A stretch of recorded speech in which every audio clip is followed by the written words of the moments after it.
Hi guys, how are you? My name's Shelby. I'm from Delaware. Um, I worked at Elwyn, which is based out of Philadelphia, and I worked with adults with disabilities. I worked in a home with 5 men that lived there full time, and they had mental health issues ranging from schizophrenia to ADHD, bipolar.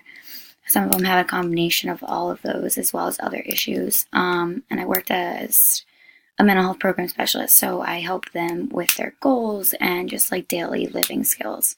I then transferred within the same company to be a student teacher, or I'm sorry, an assistant teacher with preschoolers. So they had behavioral issues as well as on the autism spectrum, and I absolutely loved it.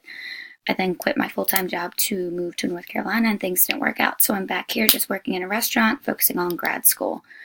Um, I volunteer in my spare time with PAL Center, and we do Operation Brotherly Love in Philly every December. And then I also have worked at the Mary Campbell Center, which is a local home for adults with disabilities as well.